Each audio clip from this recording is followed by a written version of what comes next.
Good afternoon, my students. Welcome my channel TKB Official. আজকে তোমাদের ক্লাসে আলোচনা করব 23.2 অনুশীলনীর অঙ্কগুলো। এই অঙ্কগুলো আলোচনা করার আগে আমরা গত ক্লাসে অর্থাৎ আমার ক্লাস নাম্বার 7-এ আমরা যে যে বিষয়গুলো শিখেছি সেগুলো একবার স্মরণ করে নিই। গত ক্লাসে আমরা কোণানুপাতগুলির 0 ডিগ্রি, 30 ডিগ্রি, 45 ডিগ্রি, 60 ডিগ্রি এবং 90 ডিগ্রি কোণের কোণানুপাতগুলির মান কত করে হবে এবং সেই মানগুলো যে ছকটা আমরা কিভাবে সহজে নির্ণয় করতে পারি সেটা আমরা গত ক্লাসে শিখে ফেলেছি। আর শিখেছি কি না, জ্যামিতিক উপায়ে কিভাবে আমরা 30 ডিগ্রি, 45 ডিগ্রি এবং 60 ডিগ্রি কোণের কোণানুপাতগুলির মান নির্ণয় করতে পারি সেটা শিখেছি। আজকে আরেকবার স্মরণ করে নিই এই ছকটা আমরা কিভাবে ফিল আপ করতে পারি। দেখো, আমি বলেছিলাম যে সাইনের মানটা যদি আমি মনে রাখতে পারি তাহলে ছকটা আমার কাছে সহজ হয়ে যাবে। আমি সাইনের মানটা তোমাদের বলেছিলাম যে মোবাইল নাম্বারের মতো এটাও তোমরা মনে রাখো, 0, 1/2, 1/√2, √3/2, 1। অর্থাৎ সাইনের 5টা মান তোমাকে মনে রাখতে বলেছিলাম, 0, 1/2, 1/√2, √3/2 আর 1। যদি সাইনের মানটা মনে থাকে তাহলে আমরা এই ছকটা সহজে ফিল আপ করতে পারবো। তবে একটা কথা, তোমরা দেখলে এই সাইনের এই 5টা মান তোমরা ভুলে গেছো, তাহলে কিভাবে তোমরা ছকটা তৈরি করবে? দেখো, এই সাইনের মানটা মনে রাখার জন্য আমি আর একটা সহজ পদ্ধতি মনে রাখতে বলবো যে সাইন থিটা ইকুয়াল টু √0, 1, 2, 3, 4/4। এই নিয়মের সাহায্যে আমি এই সাইনের 5টা মান নির্ণয় করে নিতে পারবো। দেখো, যখন সাইন 0 ডিগ্রির মান বের করব তাহলে কি লিখবো না, সাইন 0 ডিগ্রি ইকুয়াল টু, দেখো এখানে যে রুটের মধ্যে মানটা নিয়েছি, উপরে দেখো 5টা, নিচে রয়েছে 4। তাহলে যখন 0 ডিগ্রি মানটা বের করব তাহলে এর প্রথম মানটা নেব, অর্থাৎ 0 বাই নিচে 4 √, তাহলে কত হলো না, এটা হলো 0, তার √, করলে 0 পাবো। দেখো সাইন 0, 0। যখন সাইন 30 ডিগ্রি মান বের করব তখন কত না, এর দ্বিতীয় মানটা নেব, তাহলে 1/4 √। তাহলে দেখো 1 এর বর্গমূল করলে 1 হবে, 4 এর বর্গমূল করলে 2 হবে। দেখো সাইন 30 ডিগ্রি মান 1/2। সাইন 45 ডিগ্রি ক্ষেত্রে তোমরা নেবে কত না, এখানে নেব 2 উপরে আর নিচে নেব 4। তাহলে কত হবে না, দেখো কাটাকাটি যদি করে নিই আমরা তাহলে হলো 1/2। তাহলে 1 এর বর্গমূল করলে তো 1 হয়, 2 এর বর্গমূল হবে না √2। দেখো সাইন 45 ডিগ্রি মান 1/√2। যদি সাইন 60 ডিগ্রি মান বের করতে চাই তাহলে দেখো এটা 1, 2, 3, 4, এখানে 1, 2, 3, 4, 4 নাম্বার মানটা নেব, অর্থাৎ 3/4 এর √। 3 তো বর্গমূল করতে পারবে না তোমরা, √3, আর 4 এর বর্গমূল হচ্ছে 2। তাহলে কত, √3/2। আর সাইন 90 ডিগ্রির ক্ষেত্রে আমরা কত লিখবো না, √4/4 ইকুয়াল টু √1 ইকুয়াল টু 1। দেখো সাইন 90 ডিগ্রি মান 1। তাহলে এটা সময় সাপেক্ষ, আমি সেই জন্য বলছি সাইনের 5টা মান তোমরা মোবাইল নাম্বারের মতো মনে রাখো, 0, 1/2, 1/√2, √3/2, 1। সাইনের মানটা যদি মনে থেকে যায় তাহলে বলো, তোমরা বাড়িতে প্র্যাকটিস করেছো, তাহলে আমরা কি করব, কসের মানটা পেছন থেকে বসাবো। তাহলে কত বসাবো না, 1, এটা বসাবো √3/2, এটা বসাবো 1/√2, এটা বসাবো 1/2 আর এটা বসাবো 0। আর ট্যানের ক্ষেত্রে কি বলেছিলাম না, সাইনকে যদি আমি কস দিয়ে ভাগ করি, সাইন বাই কস, তাহলে ইকুয়াল টু ট্যান পাবো। তাহলে দেখো জিরোকে যদি আমি 1 দিয়ে ভাগ করে দিই তাহলে কত হবে 0। তাহলে tan 0 degree equal to 0। tan 3 ডিগ্রির ক্ষেত্রে কত হবে না sin হচ্ছে 1/2 আর cos হচ্ছে √3/2। তাহলে কত হলো না 1/2 গুণিতক 2/√3, তাহলে কত হলো না 1/√3। তাহলে tan 3 ডিগ্রির মান পাবো আমরা 1/√3। tan 45 ডিগ্রির ক্ষেত্রে কত পাবো না sin হচ্ছে 1/√2, cos হচ্ছে 1/√2, তাহলে 1/√2 ইনটু √2/1।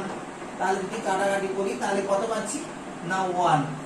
tan 60 এর ক্ষেত্রে কত হবে না tan 60 sin 60 হচ্ছে √3/2 বাই cos 60 হচ্ছে 1/2 equal to √3/2 into 2/1 equal to √3। আর tan 90 ডিগ্রি মান কত হবে না sin 90 1, cos 90 0। আমরা গত ক্লাসে আলোচনা করেছি যে কোনো সংখ্যাকে আমরা 0 দিয়ে ভাগ করে ভাগফল নির্ণয় করতে পারি না, তাই এটা হবে আমাদের কাছে অসংজ্ঞাত। তাহলে tan 90 ডিগ্রি মান কত হচ্ছে না অসংজ্ঞাত। দেখো তাহলে সাইনের মানটা আমরা জেনেছিলাম মুখস্থ করে, কসের মানটা পেছন থেকে বসিয়ে দিলাম, আর সাইন আর কসের মানটা ভাগ করে দিলে আমরা ট্যানের মানটা পেয়ে গেলাম। সাইন কস ট্যান পেয়ে গেলে বাকিগুলো তো আমাদের কাছে খুব সহজ, কেন কোসেক হচ্ছে সাইনের অনুন্নত, অর্থাৎ সাইনের মান যাহা পেয়েছি সেটাকে যদি আমরা উল্টে উল্টে চলে যাই, অর্থাৎ এখানে 0 পেয়েছি, 0 মানে তার নিচে যদি 0 ছিল মানে তার নিচে 1 ছিল, একে যদি উল্টে দিই 1/0, তাহলে 1/0 তো মান নির্ণয় করা যাবে না, মানে অসংজ্ঞাত।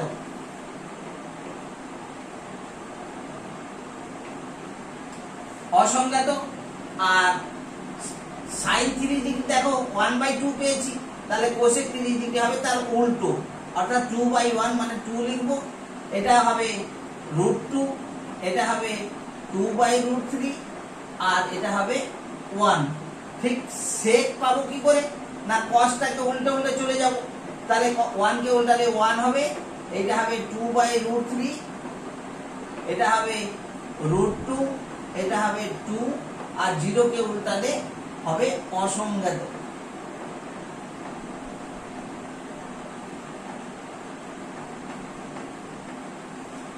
আর cot tan এর উল্টো, তাহলে 0 কে উল্টে দিলে হয়ে যাবে অসংজ্ঞাত,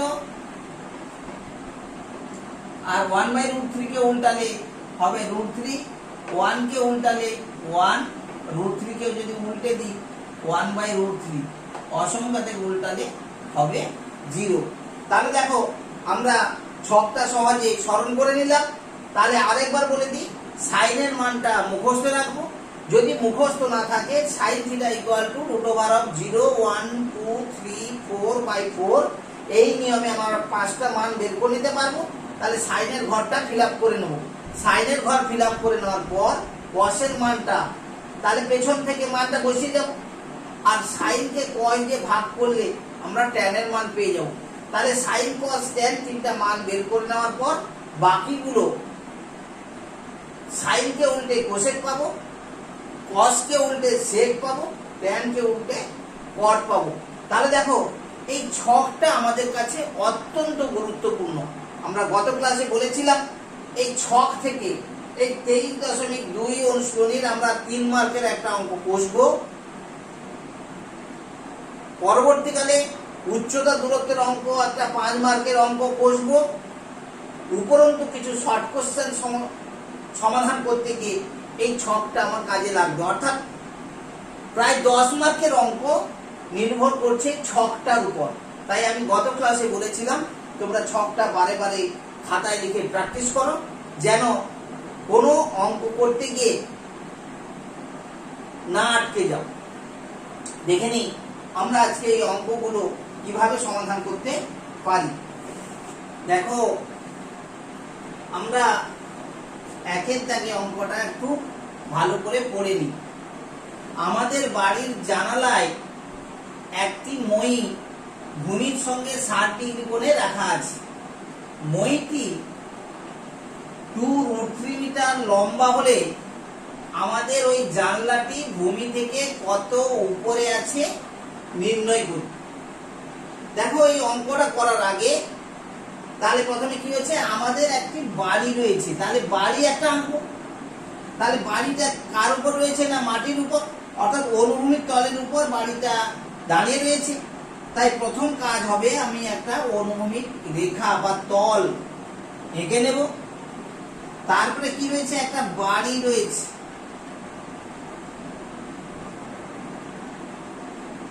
বাড়িটা যদি আমার 3 তলা হয় তাহলে আমি 3টা দাগ টানলাম। একটা জানালা রয়েছে, আমি ধরে নিই এইখানটা আমার জানলা রয়েছে, সেই জানলায় একটা মই ভূমিতলের সঙ্গে 60 ডিগ্রি কোণে রাখা আছে। তাহলে এটা আমার কাছে মই, সেই মইটির দৈর্ঘ্য 2√3 মিটার। তাহলে দেখো আমি ধরে নিলাম আমার এ পিটা হচ্ছে বাড়ি, বি বিন্দুতে রয়েছে জানালা, আর বি সিটা হচ্ছে একটা মই। তাহলে আমাদের বাড়ি, তাহলে এপিটা হচ্ছে আমাদের বাড়ি, জানালায় একটি মই লাগানো আছে, জানালাটা হচ্ছে বি আর বিসিটা হচ্ছে মই, মইটির দৈর্ঘ্য হচ্ছে 2√3 মিটার। বলছে জানলা ভূমি, আচ্ছা তাহলে ভূমিতলের সঙ্গে কত ডিগ্রি কোণ করে আছে, না 60 ডিগ্রি কোণ করে আছে। বলছে মাটি থেকে অর্থাৎ এ বিন্দু থেকে জানলাটি কত উপরে রয়েছে, ভূমি থেকে কত উপরে আছে নির্ণয় করি। তাহলে দেখো আমরা যেমনটি আঁকলাম তেমনটি আমরা লিখে ফেলবো। তাহলে মনে করি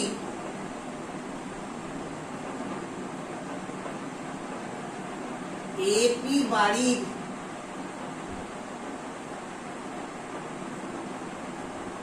বি জানালায়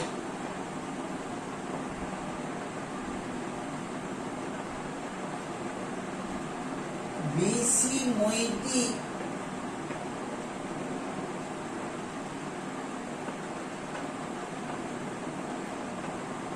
লাগানো আছে। এখানে কোণ এসিবি ইকুয়াল টু 60 ডিগ্রি আর বিসি ইকুয়াল টু 2√3 মিটার। তাহলে দেখো অঙ্কটা পড়ে যেমনটি আমরা ছবি আঁকলাম, ছবি আঁকার পরে বিষয়গুলো চিহ্নিত করলাম যে জানালাটি কোথায় রয়েছে, কোনটি আমার কাছে মই, এবং মইটি ভূমিতলের সঙ্গে 60 ডিগ্রি কোণে রয়েছে, অর্থাৎ কোনটা 60 ডিগ্রি, এ সি বি কোণটা 60 ডিগ্রি, সেটা কিন্তু আমরা ছোট ছোট করে লিখে নেব। এবার দেখো আমাকে এই এ বির উচ্চতাটা চাইছি। দেখো এখানে এ বি সি একটা সমকোণী ত্রিভুজ হয়েছে, কেন বাড়িটা সবসময় ভূমির সঙ্গে লম্বভাবে অবস্থান করে, তাহলে এইটা হচ্ছে সমকোণী ত্রিভুজ। সমকোণী ত্রিভুজের ক্ষেত্রে আমি অতিভুজটা জানি, আর আমাকে এ বি বের করতে বলেছে, অর্থাৎ এ বিটা দেখো এই 60 ডিগ্রি কোণের সাপেক্ষে এটা লম্ব, তাই লম্বটা আমি বের করব, অতিভুজটা জানি আর কোণটা জানি। তাই প্রথমে লিখব ত্রিভুজ এ বি সি সমকোণী থেকে পাই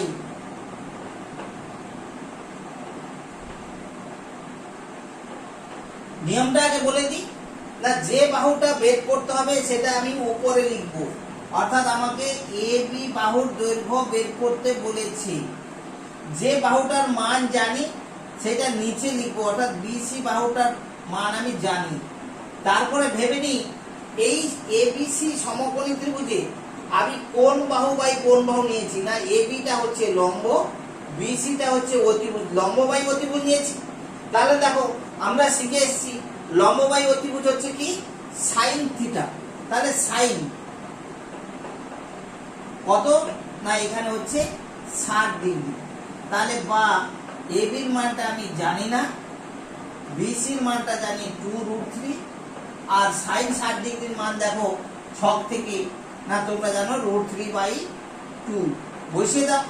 তাহলে দেখো যদি আমরা কোনাকুনি গুণ করি তাহলে পাবো কি 2ab ইকুয়াল টু 2√3 গুণিত √3 বা ab ইকুয়াল টু 2 ইন্টু দেখো √3 আর √3 গুণ করলে কত হয় 3 হয় বাই 2, 2 কেটে গেল তাহলে থাকলো 3। তাহলে দেখো AB দৈর্ঘ্যটা আমরা পেয়ে গেলাম 3 মিটার। অতএব আমি লিখে নিই নির্ণেয়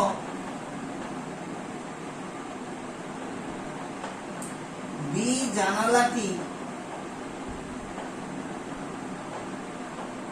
ভূমি থেকে 3 মিটার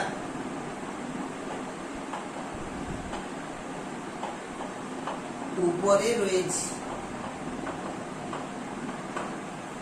তাহলে সবাই বুঝতে পারলাম? আর একবার স্মরণ করে নিই। তাহলে আমাদের বাড়ি, তাহলে প্রথমে একটা বাড়ি এঁকেছি এপি, জানালায় একটি মই ভূমির সঙ্গে 60 ডিগ্রি কোণে রাখা আছে। তাহলে আমি একটা জানালা চিহ্নিত করলাম বি বিন্দুতে, এবং বিসি মইটা ভূমির সঙ্গে 60 ডিগ্রি কোণে আছে ছবিতে চিহ্নিত করলাম। মইটির দৈর্ঘ্য 2√3 মিটার। দেখো মইটির দৈর্ঘ্য আমি ছবিতে বসিয়ে দিয়েছি 2√3 মিটার। তাহলে দেখো আমরা একটা সমকোণী ত্রিভুজ পাচ্ছি এবিসি।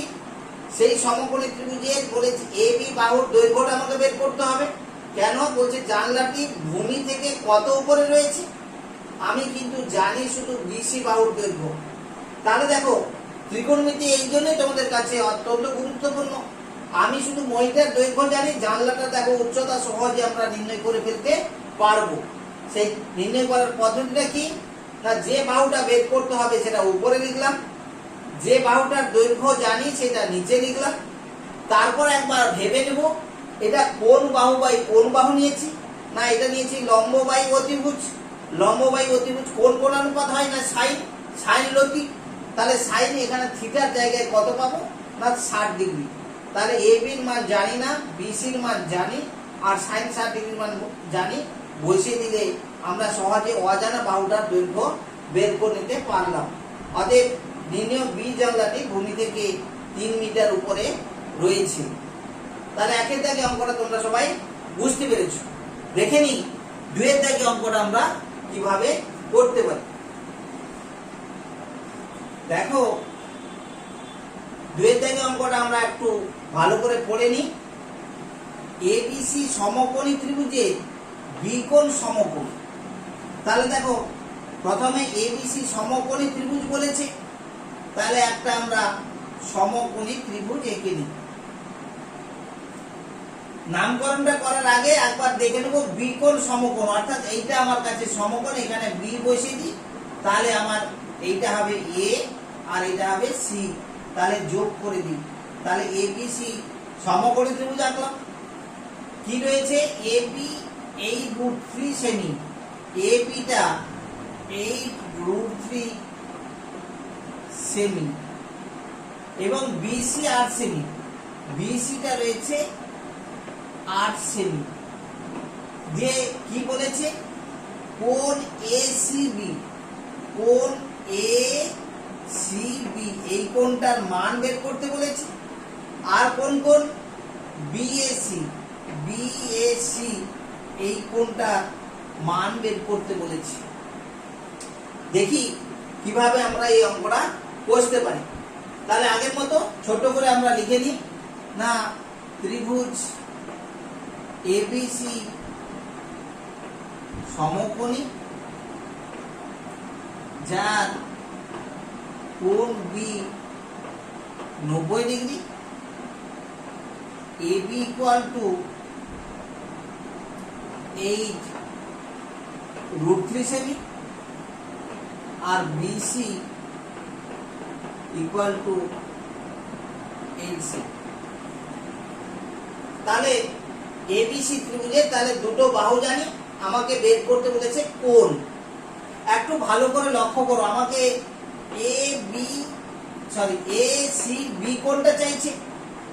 এই বি কোণটা আমরা কিন্তু এই কোণানুপাতের সাহায্যে বের করব। এই এ সি বি কোণটা একটা সূক্ষ্ম কোণ।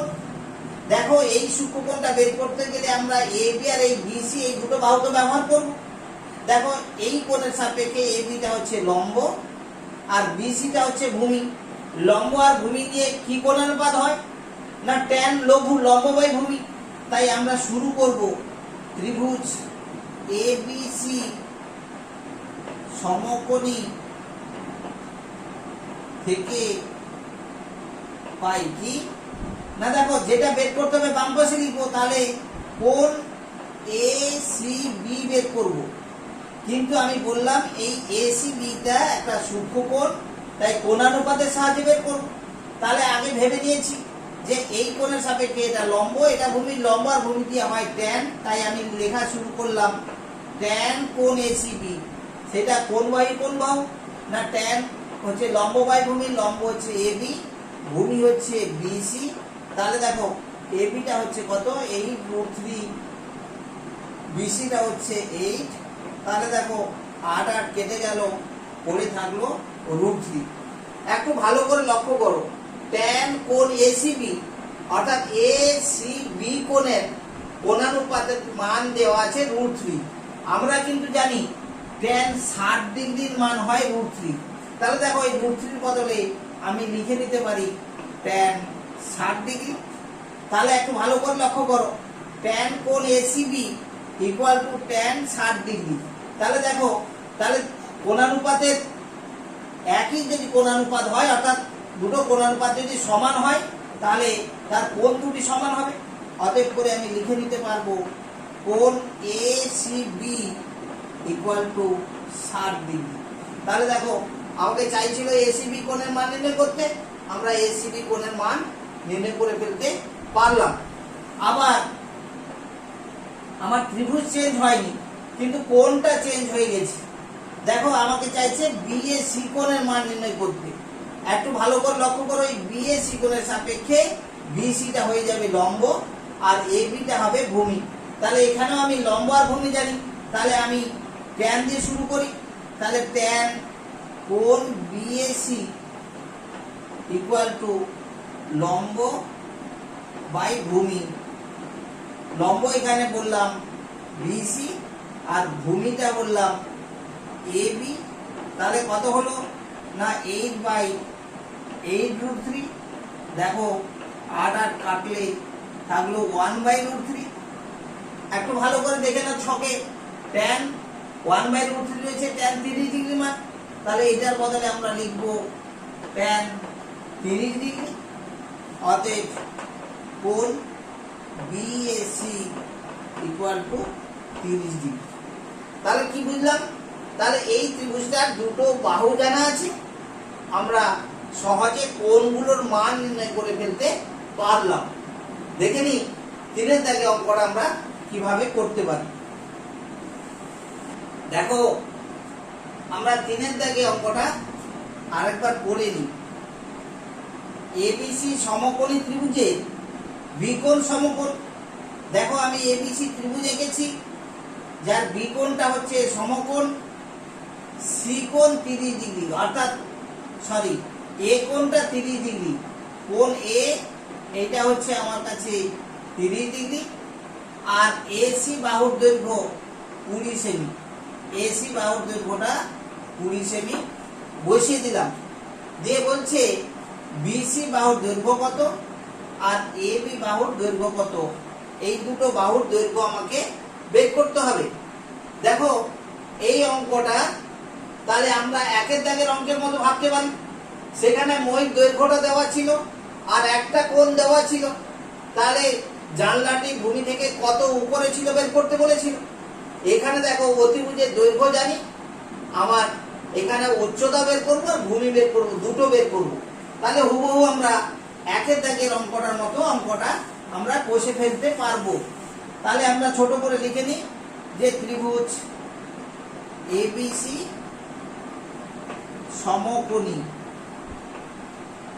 যার কোণ বি ইকুয়াল টু 90 ডিগ্রি। আর কি দেওয়া আছে না কোণ এ ইকুয়াল টু 30 ডিগ্রি আর এসি ইকুয়াল টু দেওয়া আছে 20 সেমি।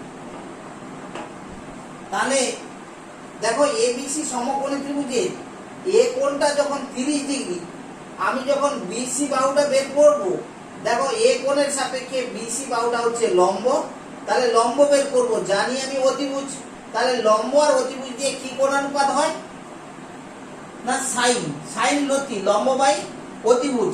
আরেকবার আমরা এই ছড়াটা স্মরণ করে নিই যে তোমাদের কাছে সুবিধা হবে।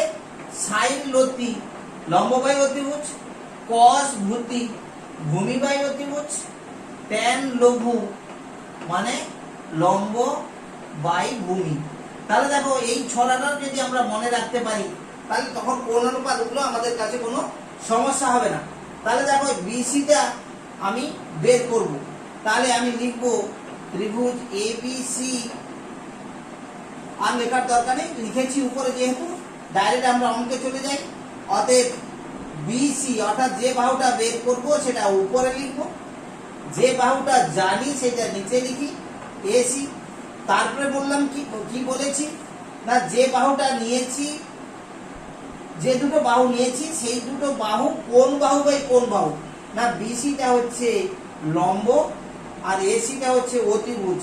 তাহলে লম্ব বাই অতিভুজ মানে দেখতে পাচ্ছ, তাহলে সাইন কত ডিগ্রি না 30 ডিগ্রি, বা বিসির মান জানি না, এসির মান জানি 20 আর সাইন 30 ডিগ্রির মান দেখো ছকে না 1/2। তাহলে যদি কোণাকুনি আমরা গুণ করে নিই তাহলে কি পাবো না 2BC ইকুয়াল টু 20 বা BC ইকুয়াল টু 20/2 সমান 10। তাহলে BC বাহুর দৈর্ঘ্য পেয়ে গেলাম। এবার দেখো AB বাহুর বের করব, তাহলে এই কোণের সাপেক্ষে এটা যদি লম্ব হয়, এটা যদি অতিভুজ, তাহলে এটা ভূমি, তাহলে ভূমিটা বের করব। তাহলে আবার করে লিখি, আবার AB বাই AC, তাহলে ভূমি বাই অতিভুজ নিয়েছি, তাহলে ভূমি বাই অতিভুজ, তাহলে cos ভূতি cos হবে, তাহলে cos কত ডিগ্রি না cos 30 ডিগ্রি। তাহলে দেখো cos 30 ডিগ্রির মান ছক থেকে মানটা দেখে নাও।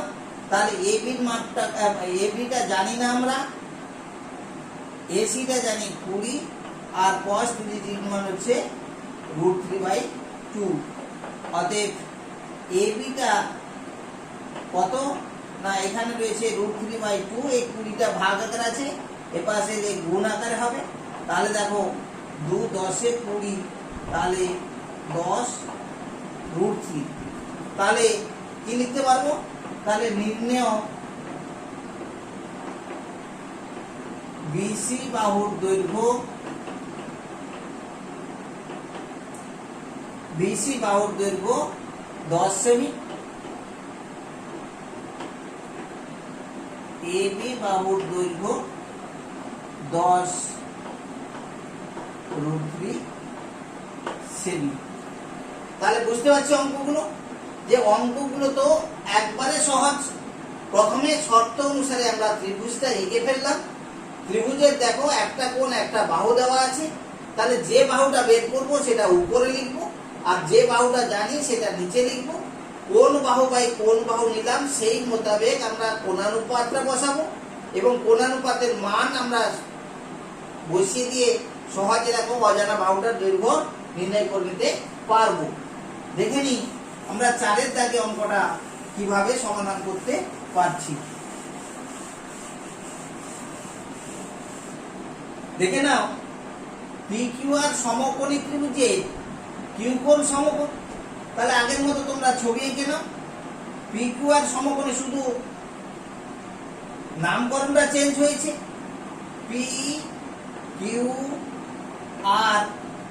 সমকোণী ত্রিভুজে কিউ কোণ 90 ডিগ্রি, আর কি না আর কোণটা 45 ডিগ্রি। যদি PR 3√3 মিটার হয়, PR 3√3 2 মিটার হয়, তাহলে P Q R Q R এর পুরো 3-এর দাগের অঙ্কের মতো 4-এর দাগের অঙ্কটা তোমরা করে ফেলতে পারবে। তাহলে দেখো 4-এর দাগটা তাহলে আমরা সমাধান এইভাবে করব। তাহলে ত্রিভুজ পি কিউ আর সমকোণী, যার কোণ কিউ ইকুয়াল টু 90 ডিগ্রি, কোণ R equal to 45 degree, P R equal to 3√2 metre. অতএব দেখো আমি প্রথমে পি কিউ বাহুটার মান নিয়ে নিই, পি কিউ। তাহলে পি কিউ বের করতে হবে, কোনটা জানি? P R. একটু ভেবে নিই, যে কোণটা রয়েছে সেই কোণের সাপেক্ষে পি কিউটা হচ্ছে লম্ব আর পি আরটা হচ্ছে অতিভুজ। তাহলে লম্ব বাই অতিভুজ নিয়েছি, তাহলে সাইন কোণানুপাত লিখব। সাইন কোণের মানটা কত না 45 ডিগ্রি, বা P Q by P R 3√2 equal to sine 45 degree. ছক থেকে দেখে না রয়েছে 1/√2, বা পি কিউ ইকুয়াল টু, এটা তাহলে কত হবে 1 × 3√2/√2। বুঝতে পারলাম এখানে 3√2টা ভাগ আকারে ছিল, এ পাশে যখন ডান পাশে নিয়ে আসবো গুণ আকারে হবে। তাহলে 1 × 3√2/√2, তাহলে কত হবে না √2 কেটে যাবে, তাহলে 1 × 3 = 3। তাহলে পি কিউর মাপটা পেয়ে গেলাম। এবার চলে আসে কিউ আর। তাহলে লিখবো আবার করে, আবার কিউ আর বাই পি আর। একটু ভালো করে দেখে নাও, এটা কোন ভাব নিয়েছি না এই কোণের সাপেক্ষে পি কিউটা লম্ব, এটা যদি অতিভুজ হয় এটা ভূমি নিয়েছি, তাহলে ভূমি বাই অতিভুজ। তাহলে কত হবে না cos 45 ডিগ্রি, বা কিউ আর বাই 3√2। দেখো cos 45 ডিগ্রির মান রয়েছে 1/√2। তাহলে অতএব করে কি লিখবো না কিউ আর ইকুয়াল টু 1 × 3√2/√2। তাহলে এটাও 3 বেরোলো। অতএব করে লিখে দিই, তাহলে পি কিউ 3 সেমি বেরিয়েছে, কিউ আরও 3 সেমি বেরিয়েছে। অতএব করে লিখে দিই নির্ণেয় P Q equal to Q R equal to 3 সেমি। তাহলে এখানে দেখো 1 2 3 4 যে 4টি অঙ্ক আলোচনা করলাম, আশা করি তোমরা সবাই বুঝতে পেরেছো। তোমরা বাড়িতে বারবার বসো।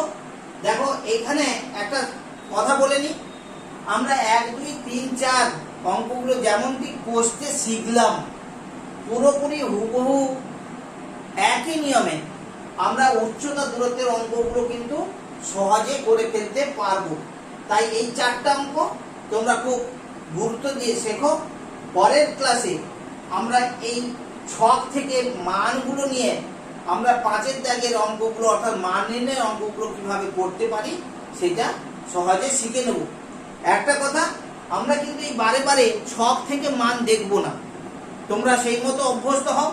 আমি তোমাদের সহযোগিতা করব কিভাবে ছকে না তাকিয়ে মানগুলো সহজে তোমরা বলে দিতে পারো।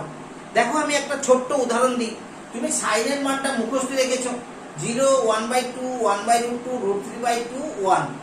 আমি তোমাকে cos 30 ডিগ্রির মান জানতে চাইলাম। তাহলে দেখো একটু ভালো করে ছকে যদি দেখো, দেখো সাইন আর কসের মধ্যে পূরক কোণের মানগুলো সমান আছে, অর্থাৎ এর সাইন 60 যাহা cos 30 তাহা, এর 45 এর 45, এর 30 তার 60। ভালো করে লক্ষ্য করো, দেখ এর 0 তার 90, মান একই আছে, অর্থাৎ 0 আর 90 যোগ করলে তো 90 পূরক কোণ, তাহলে মান সমান। এর 30 তার 60, মান দেখো সমান। cos তাহলে sin 60 sorry sin 30 half, cos 60 half, sin 45 cos 45 একই। তাহলে দেখো আবার 60 আবার 30 এর মান একই, অর্থাৎ সাইন যদি আমি 30 জানি, সঙ্গে সঙ্গে বলবো 30 আর 60 90 হয়, তাহলে cos 60 ও একই মান হবে। সাইন 45, তাহলে 45 এর সঙ্গে 45 যোগ করে 90 হয়, তাহলে cos 45 এর মান একই হবে। ঠিক একই রকম ভাবে দেখো কোসেক আর সেকের ক্ষেত্রেও ঠিক মানে একই কথা। আর ট্যান আর কটের মধ্যেও একই সম্পর্ক, অর্থাৎ যে কোণগুলোর পূরক তাদের মানগুলো পরস্পর সমান। অর্থাৎ এই ছকটা বারবার তোমরা প্র্যাকটিস করতে করতে এমন জায়গায় নিয়ে যাও, ছকে তাকানোর দরকার নেই, যে কোনো কোণানুপাত না দেখে সহজে তোমরা বলতে শিখবে। তাহলে দেখো তোমাদের কাছে অঙ্কটা খুব সহজ হয়ে যাবে।